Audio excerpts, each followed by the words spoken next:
皆さんごきげんよう、上川薫です。今回取り上げる話題は、韓国が世界に恥をさらしたというニュースを取り上げていこうと思います。先日東京オリンピックの開会式が行われました。この開会式の様子というのは、世界各国にその映像が配信されました。そしてそれぞれの国において自国のナレーションをつけるわけですが、そのナレーションの内容があまりにも問題ありとして注目されている国があります。それが韓国です。韓国の MBC が行ったこの開会式のその放送において、その国に対する侮辱もしくは全く敬意を払わないような形での紹介が行われ、その内容があまりにもひどいとして AFP 通信やロイター通信といった世界中へと記事を配信するような会社が記事を書いています。それでは世界中に恥をさらしてしまった放送というのは一体どのようなものであったか、記事を見ていきましょう。AFP 通信より、韓国テレビ局オリンピック開会式めぐり謝罪、国紹介で不適切画像。韓国テレビ局の文化放送 MBC は24日、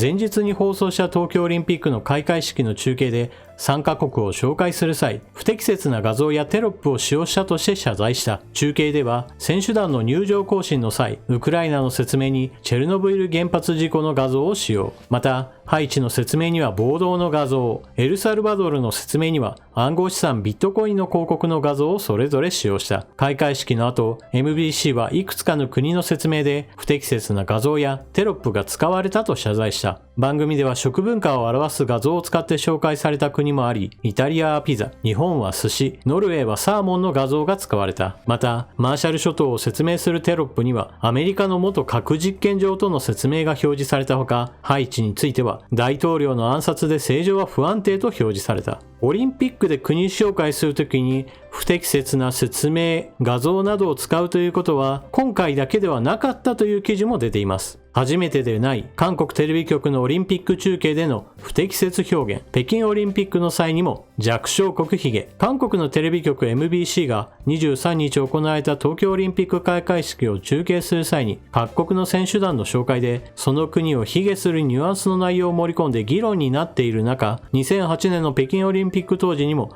似たようなことがあったことが確認された。このため MBC スポーツ中継番組制作のシステム、慣行自体に問題があるのではないかという指摘が出ている。24日 MBC は23日夜の東京オリンピック開会式を中継放送した際、各国の紹介映像と字幕の一部に不適切な写真と表現を使用したとし、該当国の国民と視聴者の皆さんに謝罪申し上げると明らかにした。不適切な紹介、写真の使用は2008年の北京オリンピック開会式の中継の際にも問題となっていた。当時の映像で MBC はキリバス選手団の紹介で地球温暖化で島が沈んでいるとし、ジンバブエ選手団の紹介では殺人的なインフレーション、チャド選手団の紹介ではアフリカの死んだ心臓と説明し、弱小国に対する過度な否定的な説明をし、緊縮を買った。今回引用した記事は2つあったわけですが、その最初の記事は AFP 通信でした。他にもロイター通信などもこの件について記事を起こしており、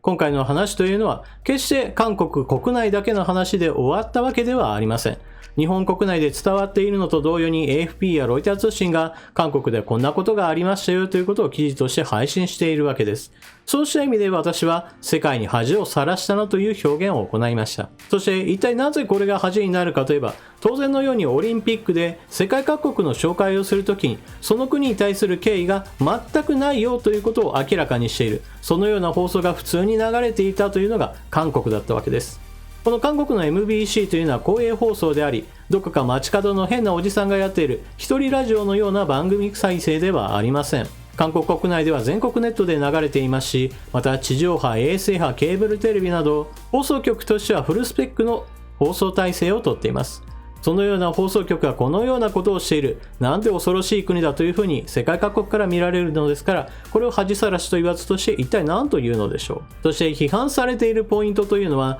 いわばその時ちょっと口が滑ったというレベルではないことも一つ大きな問題です。何しろ画像を事前に用意していましたよ、字幕を用意していましたよというのは、それぞれがその場その場でいきなり出てくる話ではなく、東京オリンピック放送に向けての準備を積み重ねた上で、その中で制作陣が事前に用意していたものなのです。つまり当然のように誰か一人がやっていたものではなく、必ずのように実際に作業する人、それを放送するときに監督するような立場の人もゴーサインを出したというのですから、これは制作陣の全体の責任として問われるのは当然のことです。さらに大きな問題があります。今回紹介した2つ目の記事にもあるように、このような出来事は今回だけではなかったというのも、これまた大きな問題です。このことからわかるのは、この放送局内においては、どこかの国に対してバカにしてもいいんだなという空気がそもそも流れていて、そのような放送をしたとしても、責任者は大して気にもせず、そのまま流し続けている、いわば腐った体制というものが温存されていることがわかります。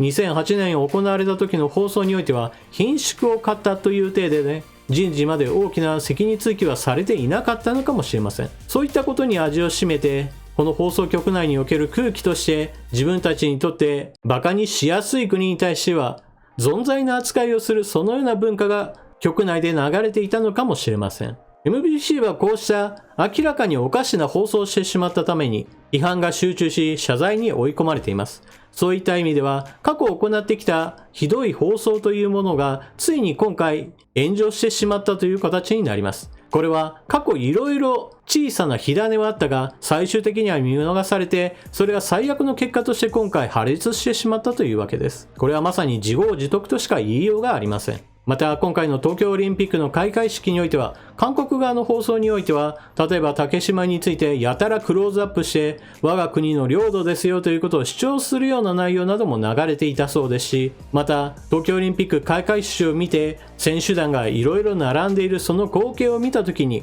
まるで旭日旗が現れているかのようだといったような画像などがインターネット掲示板などで貼られて大いに話題になったそうです。今回 MBC は謝罪はしたものの結局のところその社内体制というものが大きく刷新されることはあまり考えられません。2008年の時からずっと続けてきたそのような体制というものが大きく変わるほどの出来事ではないときっと彼らは考えているでしょう。そういった意味では東京オリンピックはまだ開会式つまり始まったばかりです。今後オリンピックでは様々な試合が行われます。当然のように彼らにしてみればそれらについて難癖をつける場面というものも今後もたくさん発生してくるでしょう。そのような時には今回に見られるような他の国に対しては侮辱的な行為をしても社内的には OK といういわば世界ルールとはあまりにもかけ離れた報道姿勢というものが私は今後も出てくると思います。皆さんはこのことをどのように思われるでしょうか。ぜひともコメントしていってください。